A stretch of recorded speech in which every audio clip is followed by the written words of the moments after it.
Jenny, activist, philanthropist, friend, spiritual mentor, partner. You good? I'm good. Yeah, you are.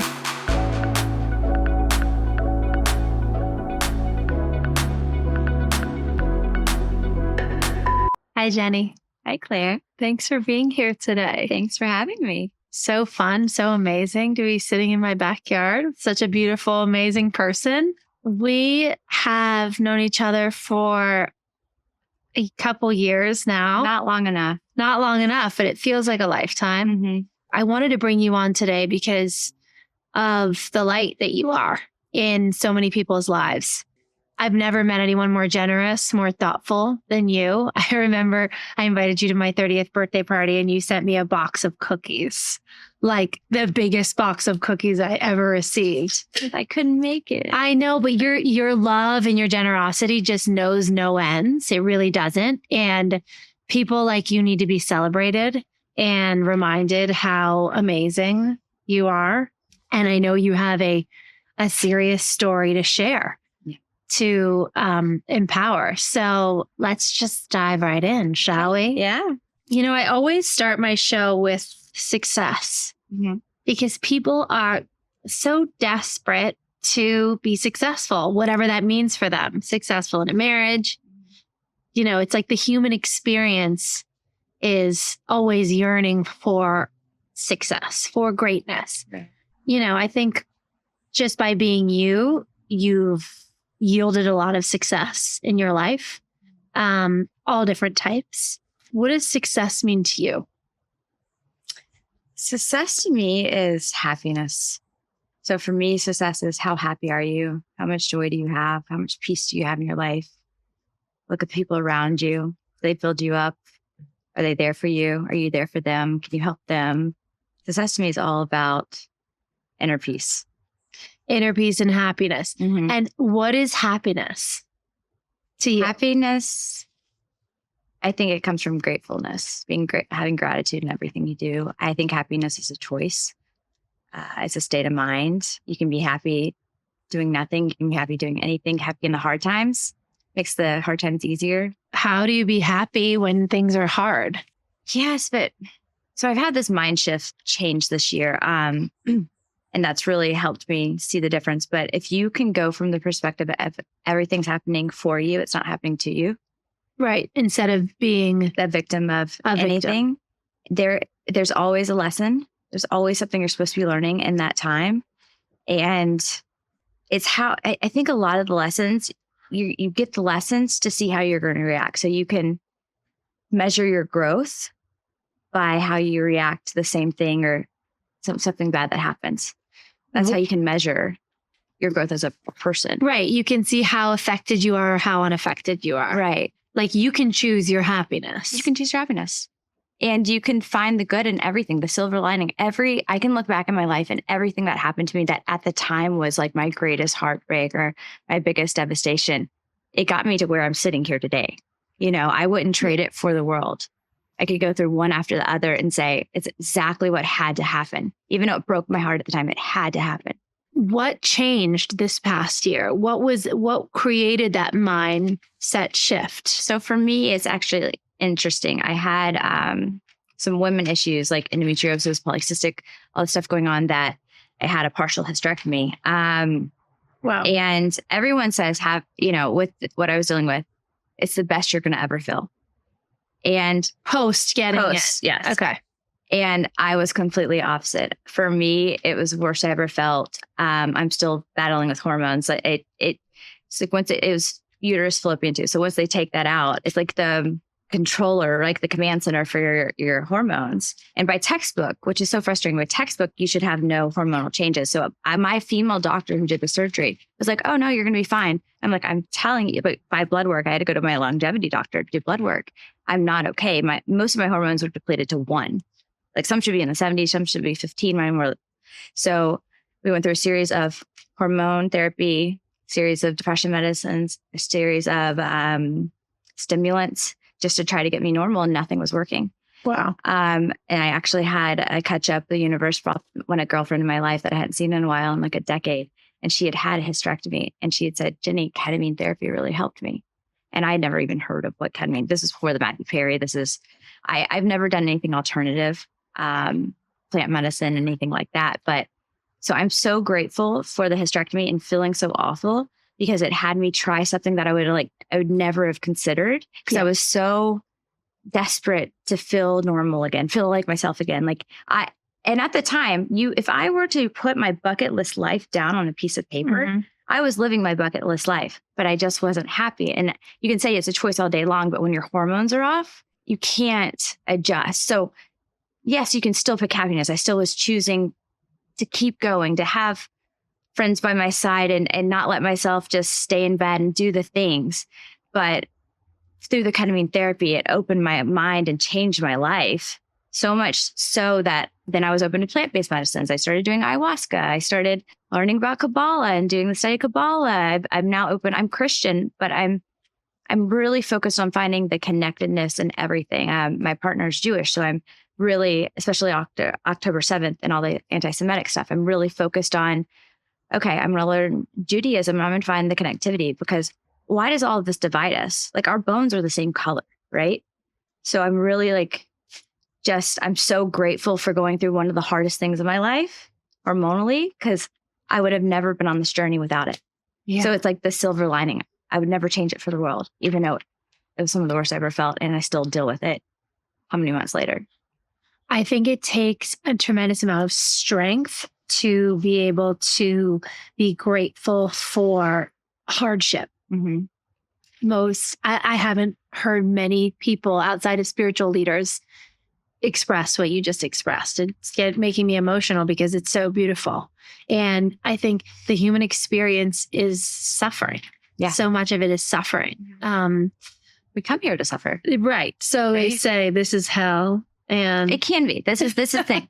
I don't believe there's a hell, right? I do believe this is hell. I believe you can have heaven on earth, but it's all in your mind. It's all mindset. It's how you choose. Again, everything's happening for you, not to you. Even the villains in your life are playing the role they're supposed to do in your life to get you to the next step of where you're supposed to be and helping you grow. So it's all how you see it. So once you take that perspective on life, you can't be mad at anyone. You can't be angry at any situation. You just learn. You find the humor in it. Why do we take it all so seriously? None of us are getting out of here alive. So have fun with it, right? Yeah. I don't know. I'm going to start making ripples. Have fun with it. Stop. None of us are getting out of here alive. Right? It's so true. Life is meant to be lived. Why do we take all of this so seriously or personally? I think personally. Yeah. Personally is what I struggle with, and a lot of people struggle with in my life. Yeah. Why did that person do that? They weren't doing it with you in mind. But most of the time, it's not about you. It's never about you. It's never about you. Right? We think everything's about us when it's not. So a lot of our depression, anxiety comes from these beliefs inside our head that aren't even true or real, or even a lot of them aren't even our beliefs. You talk about success. Most people define success by money, right? Well, aren't we all raised that money is the root of all evil? Right? Mm-hmm. But if we think we're a failure if we don't have money. So we have two beliefs in our head that don't match. So subconsciously, we're not going to allow ourselves to make money because we believe it's going to make us evil. So it's kind of let's figure out these beliefs that have been in our system since our neural pathways were closing before adolescence, right? It's these beliefs of anyone around us, our parents or mentors or whoever. What do we actually believe, right? What actually makes Claire? And get rid of the beliefs that don't serve you. Right. That's freedom. Yeah. And having discipline and boundaries when you do make the money, for the money not to control you. Absolutely. Yeah. Wow. So, it's clear that you have had a rich life of many experiences. Otherwise, you wouldn't have so much wisdom. Have you ever hit rock bottom? What was it and what was it like?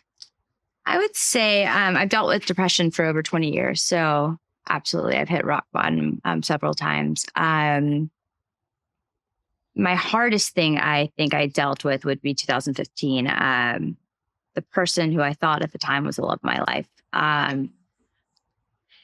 ended up being in a domestic violence situation to where, I'm really glad there's movies out there like This Ends With Us right now with Blake Lively. Like, I'm really glad because you can see how someone can so easily fall in love with someone that can hurt them because they don't show you that, right?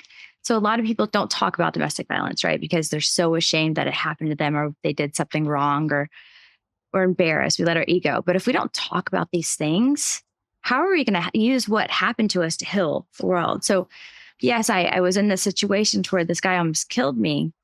And, and I didn't get out right away because then you read the statistics and it's like 70% of women are more violently beaten after they break up with the person. 75% of women that are murdered happen after the breakup. So you were scared for your life and that's why you stayed in the relationship. Yes. I was really lucky. I had a lot of support. That was the worst time it happened. It wasn't the only time. Mm-hmm. So enough things had happened to where I had people in my life that supported me, and my parents both came out. My mom came out for 4 months. It took them 4 months once I went to the cops to actually arrest him. And statistically, they're like, you can't go back to your apartment. So my mom lived with me in hotels, going around, switching it up. Couldn't tell anyone where you were, because they're so afraid he would find out where I was. So it took him 4 months to arrest him. He got bailed out. And the kicker of the story is he wasn't just domestic violence. Like when they actually arrested him, there was a 14-year-old in his bed. So like this goes even deeper. We don't have to get on that now, but. No, let's get on. And I think it's important to reveal the story so that you can empower others. Right. To know that it's not okay. So once I went to the cops and I started doing some research and contacting ex-girlfriends, it actually had a felony charge from an ex-girlfriend that he almost killed also after they had broken up, right? But she'd already gone through it. She already had a felony charge, but he was out again. He didn't. So he went into jail and then got out again? But he did. The city of Los Angeles. I know. And did you know when you were? I didn't know. So he acted like him and this girl were still friends. Like they had talked last week. So he played it off so well. Like narcissists typically know how to fool you, right? And then there was other girlfriends I didn't know, but they sent me pictures of how he broke in and tied them up and beat them after. So, I had this when I ended up going to the cops. I had done my research and I'd gotten a PI thanks to a friend that helped me get a PI. And I had 8 people's stories I turned in with mine. So here's the kicker. So 14-year-old in his bed. So this adds on that other factor, right? He's only in jail for 2 months until he gets bailed out. And so I thought you get a call from the jail system that this person is bailed out. And to me, I'll never forget. I was in Toronto, Canada, NBA All-Stars, -2 degree weather. And I get this call, right? You never forget where you are when certain things happen. That's true. And I thought it was the worst thing in my life. I thought it was the worst thing that could ever, I was scared to death. 2 hours later, I got a call that my mom had cancer. So that completely, for me, overrided, of course, what was going on with me and changed my focus, right? 2 weeks later, my mom had a massive stroke and lost part of her brain. So now she's never been the same for the last 9 years. So silver lining of this, I spent 4 months in a hotel with my mom that I would never, in my late 20s, get that time with my mom. Right. Right? Like it Right. just, or was it, I was probably, late 20s. Like, so there's always silver linings. Talk about another silver lining. He was an artist.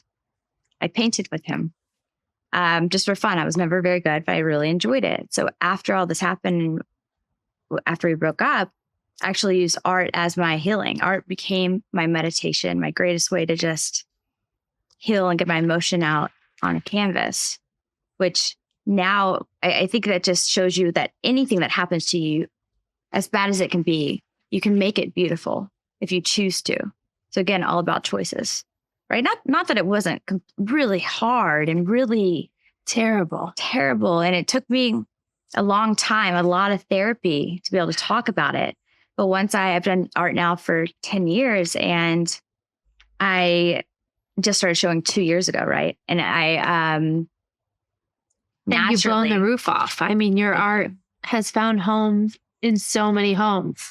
It's been really something I've never expected. And it's been really, really beautiful. So exciting. I believe believe why that's happened is to give me the platform to talk about this on a greater scale. I truly believe Me too. the universe is going to use what happened to me to help other people, and art is my platform. And I think there's some level of seeing my emotion in the art that can heal other people. So after being able to start showing for the last 2 years, my story comes up a lot because a lot of people ask, how'd you start painting? And it has given me the privilege to tell my story over and over and over and get really comfortable telling my story. And in that, I have learned how unfortunately common it is. Happened to me. It happened to my sister. It happened To me, mom. It happened to you. that's one of the reasons why I wanted to bring you on today. I mean, I was beaten by an ex-boyfriend repeatedly. Sorry. And I had to leave the country. I had to come back to America. I was living in Europe, and I had to have a restraining order against him in the state of New York that has since expired. Right. It's scary. It's scary.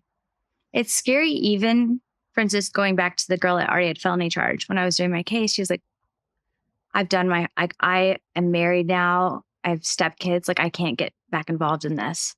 It'd be too dangerous for them. So it's like, she already did the hard work. He has a felony charge. How is he still out? Like, we have to crack down on it. We have to crack down. I feel like it needs to be spoken about more. For me, everyone's like, oh, you must have hated. I didn't go to the cops because I hated him. I actually loved him. I don't want bad things to happen to him.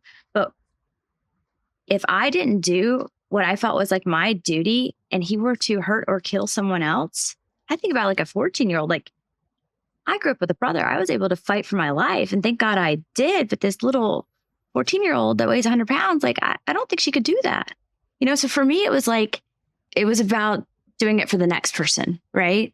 Standing up for the next woman so she didn't have to do it. And unfortunately, 2 years later, I'm still getting messages that it happened to someone else who's dating, And there's nothing you can do? Nothing. I mean, not that I tried. I did what I could do. So do you think,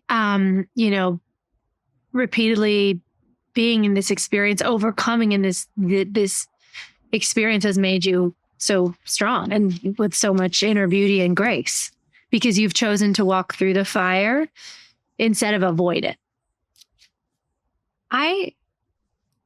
Yes. I mean, it definitely makes you a stronger human. It makes you look at the silver lining again. Like, who was there for you? Like, see how blessed you are. If you can just stay in with the attitude of gratitude, no matter what you're doing, right? Like, if you just, it takes a strong person to do this. Yes. But everyone can do this. Everyone's a strong person. It's just telling yourself you can do it. Right. Right. Like, I don't think it shaped me in any way. I think I've always been a generous person. I don't think because of this, that's why I'm who I am today. I do think because of that, that's why I'm here today. Like, I have an extreme adversity to cameras and public speaking, But you're so good at it. And you look perfect in every angle. I mean, you're a natural. I'm not doing this for me. It's like, this is not about me. It's about something so much bigger than me. It's about helping every human, anyone that's gone through this. Like, statistically, it's 20 people every minute in this country experience domestic violence. Like, that's wild. And why aren't we talking about it? And the more we talk about it, the more we normalize it. It shouldn't be normal, but until it's not normal, we have to talk about it. We have to bring it up because so many people experience it and so many people feel alone in their experience. And when you're in it, it just feels like there's no way out. I wasn't raised in a violent home. I was raised in a very spiritual home. Mm-hmm. So I was naive when I went to live in Rome at 19. Mm-hmm. And I chose the dark side because I had never experienced it before. I was intrigued. Mm-hmm. And I didn't realize that, bad people I don't believe people are intrinsically bad. I think that they just haven't worked through their traumas and are making bad decisions. But people that are making bad decisions can ruin your life. Yeah. They can ruin your life. You know, my one of my spiritual teachers says don't get involved with the depressed person's emotions. It's their emotions. There's no pulling them out of their depression. Just like you said, Right. You have to do your own work. Mm-hmm. So you do a lot of advocacy work. You do a lot of philanthropic work. You give back a lot. Mm-hmm. And you also give back to your community, Right. to your friends, Mm-hmm. to your coworkers, to your loved ones, to your colleagues in your art studio. You give. Mm-hmm. And it's an expression of love. It's an expression of generosity. I really feel like it's an expression of confidence too. I feel like you have to be a confident person to give.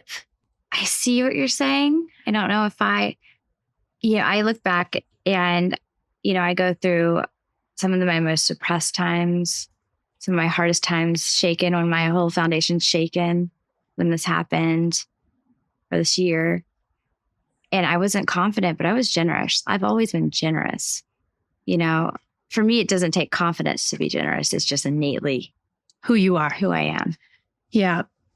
I think it takes confidence to be generous and have boundaries, which is what I'm learning. Right. So when did you learn that? When did you feel like you needed to have boundaries around your generosity?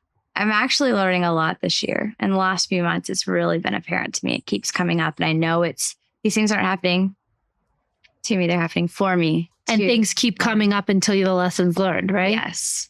And it's hard. I know. It's hard. It's, I can be generous to a fault, but once it's taken advantage of, then you have to set a boundary. And that's really hard to do tough love. But if you don't do tough love in a lot of situations, you're enabling someone to continue a behavior that's not going to help them in their lives manifest what they want. Right. Right.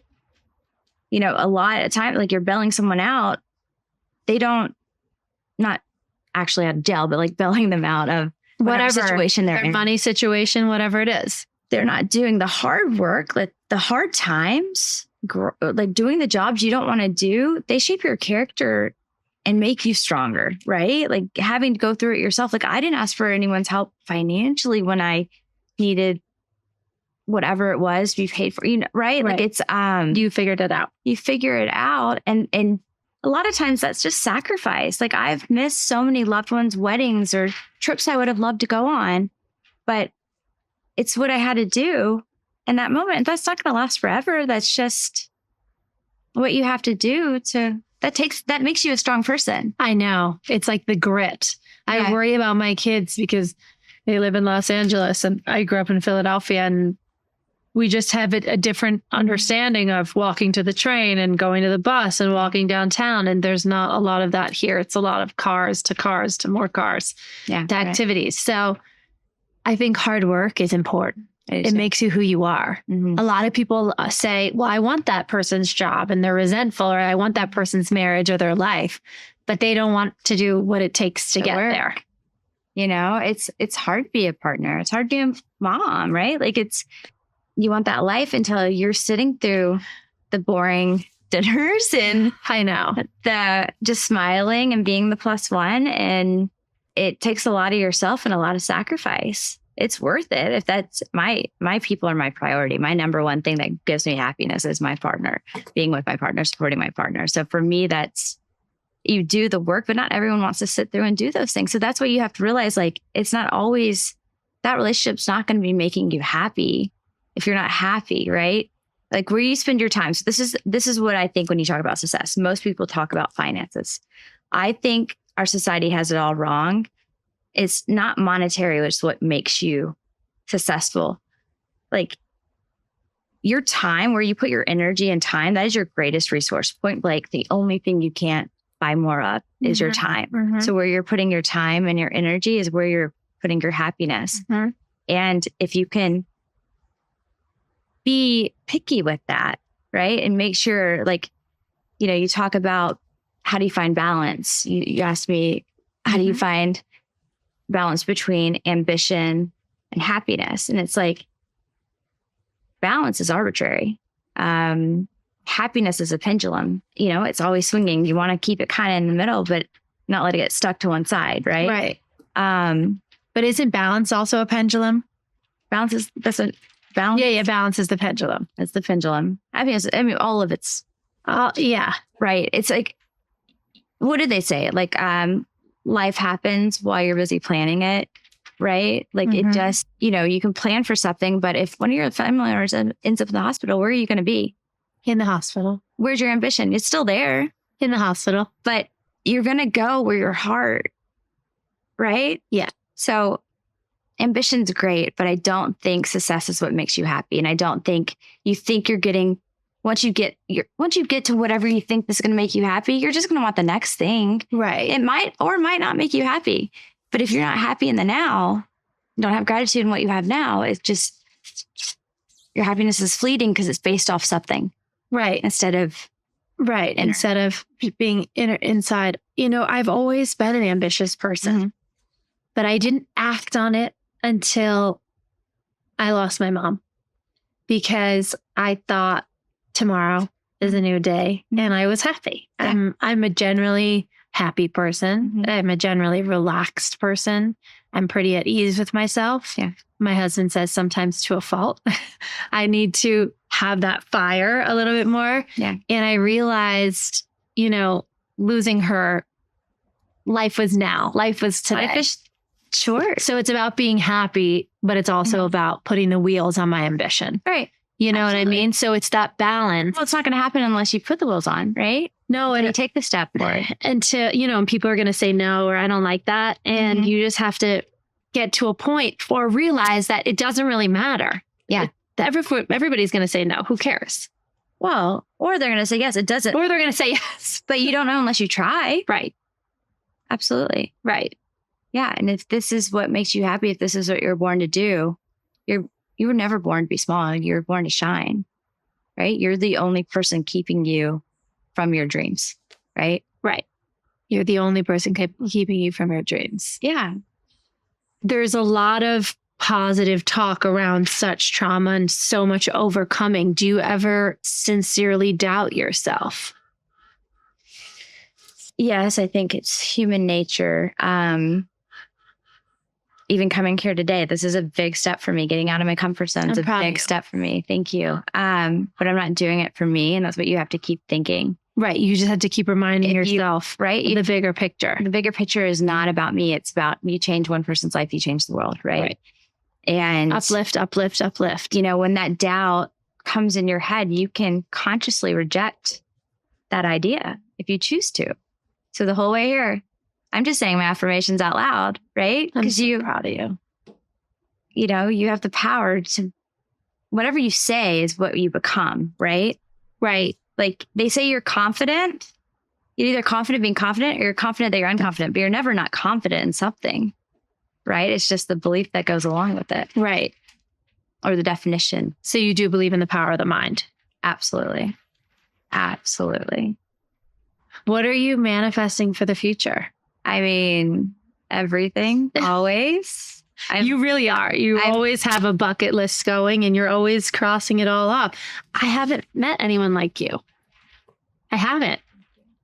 Who speaks about it so clearly and goes to the Met Ball and does whatever they want to do and reaches all of your success. I've done the manifesting for a long time.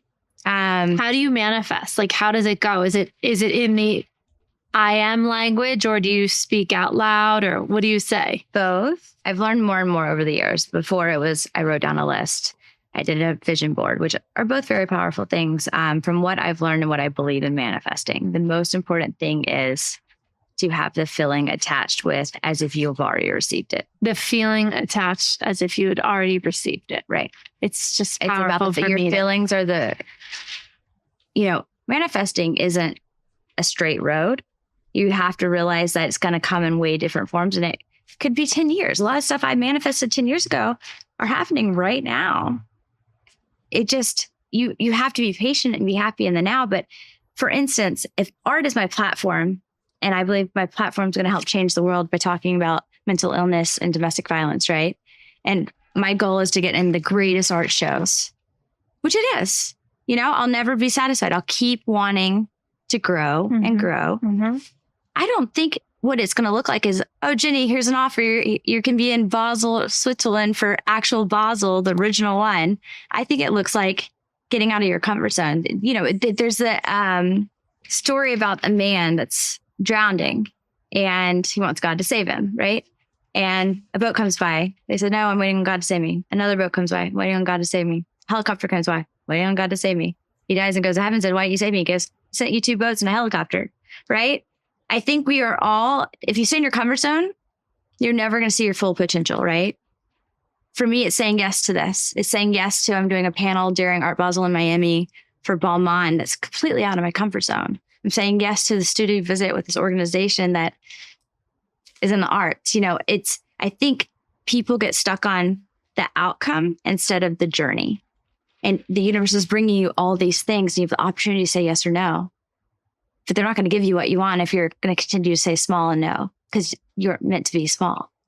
Here, this is society. I mean, I'm doing a podcast. Like, what? You know, you need to do a podcast every single day.